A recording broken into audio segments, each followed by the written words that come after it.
అందరికీ నమస్కారం. నిన్న పిల్ల సైకో వంశీని పరామర్శించడానికి వచ్చినటువంటి పెద్ద సైకో జగన్మోహన్ రెడ్డి వ్యాఖ్యలు చూస్తుంటే చాలా విడ్డూరంగా ఉండడమే కాకుండా నిన్న జగన్మోహన్ రెడ్డి ఒక పథకంతో విజయవాడ వచ్చాడు. రాష్ట్రంలో ఉన్నటువంటి కిరాయి రౌడీలందరినీ కూడా విజయవాడ తరలించి నిన్న విజయవాడలో అల్లర్లు సృష్టించడానికి ఒక పథకం ప్రకారం జగన్మోహన్ రెడ్డి ఇచ్చేశాడు.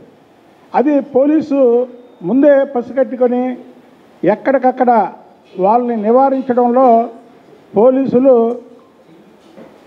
సఫలమయ్యారు. అయితే దాన్ని దృష్టిలో పెట్టుకొని నిన్న వంశీని కలిసి బయటకు వచ్చి పోలీసులు ఎవరైతే వాళ్ళ అరెస్టులు చేశారో ఎక్కడున్నా బట్టలు ఊడదీస్తానని ఒక పెద్ద జోక్ వేసాడు. అది అసలు ఇతను వాళ్ళ పిల్లల్ని కలవాలని లండన్ వెళ్ళాలంటేనే కోర్టు పర్మిషన్ తీసుకొని వెళ్ళాల్సినటువంటి పరిస్థితి. ఇతనంట పోలీసులు బట్టలు ఊడదీస్తాడట. ఇది వంశీని ఏళ్ళని లోపరేసినందుకు. అసలు వంశీని నిన్న జైల్లో కలిసి నువ్వు చరిత్రహీనుడు అయిపోయావు. వంశీని జైల్లో పెట్టినప్పుడు కనీసం ఆ రోజు ఖండిద్దామా వద్దా అని మీనిమేషాలు లెక్కించి ఖండించడం కూడా ఆ రోజు నువ్వు ఖండించలా. తర్వాత ఎప్పుడైతే ఇవాళ వైసీపీ మళ్ళీ ఎమ్మెల్యేలు పక్కదారి పడతారని ఒక టాక్ వచ్చిందో దాన్ని చూసి మళ్ళీ నిన్న వంశీని కలవడం మొదలుపెట్టాడు. పిన్నెల రామకృష్ణారెడ్డిని కలిసావు, వల్లభనేని వంశీ కలిసావు. సరే, నేను నందిగామ సురేష్ మంచోడని చెప్పను. నందిగామ సురేష్ ఒక దళితుడు. ఆ దళితుడు 4 నెలలు జైల్లో ఉన్నాడు.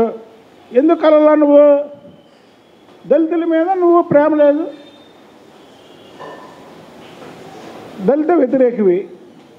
అలాగే ఇవాళ వంశీ ఎవరిని కిడ్నాప్ చేశాడు, ఎవరిని బెదిరించాడు? ఒక దళితుడిని.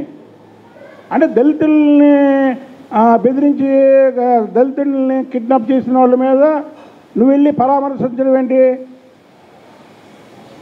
కొడాలని వల్లభనేని వంశీ దేవినేని అవినాష్ అంటే చంద్రబాబుకి అసూయ అంట. తెలిసి మాట్లాడుతున్నావా, తెలియక మాట్లాడుతున్నావా? వాళ్ళ కుటుంబాలకు రాజకీయ భిక్ష పెట్టింది ఎవరు? చంద్రబాబు నాయుడు గారు కాదా?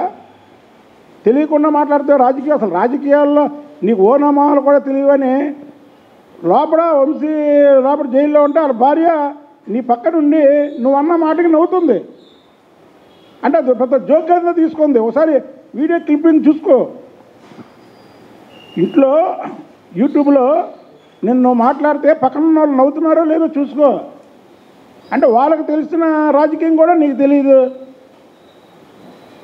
కొడాలా నేను ప్రెస్ వాళ్ళు అడిగితే అట్టేసిన అమ్మకు అట్టున్నారా అని ఇన్నాళ్ళు ఎక్కడికో పారిపోయి స్కూల్ పిల్లలైతే స్కూల్కి 4 రోజులు నామం పెడితే తల్లిదండ్రులను తీసుకొని స్కూల్కి వెళ్తారు చూసారా భయపడి. అలాగ నిన్న జగన్మోహన్ రెడ్డి వెనక ప్రత్యక్షమయ్యాడు. అధికారం ఉండగా తొళ్ళ కొట్టాడు, మేసం తిప్పాడు, గడ్డం దువ్వాడు, రకరకాల చిందులేసినాడు. నిన్న స్కూల్ పిల్లల్లాగా జగన్మోహన్ రెడ్డితో వచ్చి జగన్మోహన్ రెడ్డితో వెళ్ళిపోయాడు. అంటే వీళ్ళని సమాజంలో ప్రజలు తిరగనివ్వరనే ఒక ఆలోచనకు వచ్చి ముందెందుకు రాలా? మీ ఇద్దరు కలిసే తిరుగుతారుగా. మాట వస్తే గుడివాళ్ళలో ఈ వంశీ మాట్లాడినా నాని పేరు ఎత్తుతాడు, నాని మాట్లాడినా వంశీ పేరు ఎత్తుతాడు. గుడివాళ్ళలో నాపై చంద్రబాబును పోటీ చేయమని, గన్నవరంలో వంశీ మీద లోకేష్ బాబు గారిని పోటీ చేయమని అంటాడు కదా. ఈ వంశీ ఏమో మాట వస్తే వాళ్ళిద్దరిని మా ఇద్దరి మీద పోటీ చేయమంటారు కదా. ఆఖరి మీ మీద ఎవరు పోటీ చేసి గెలిచారో తెలుసు కదా మీకు. వల్లభనేని వంశీ మీద, వల్లభనేని వంశీ తెలుగుదేశం క్యాండిడేట్ అయితే వైసీపీ క్యాండిడేట్ అయినటువంటి యార్లగడ్డ వెంకట్రావు ఆ రోజు ఓడిపోయాడు. అదే యార్లగడ్డ వెంకట్రావు తెలుగుదేశం పార్టీ క్యాండిడేట్ అయితే, నువ్వు వైసీపీ క్యాండిడేట్ అయితే నువ్వు ఓడిపోయావుగా 30,000 పై చిలకతో. అది చంద్రబాబు నాయుడు గారి స్టామినా అది.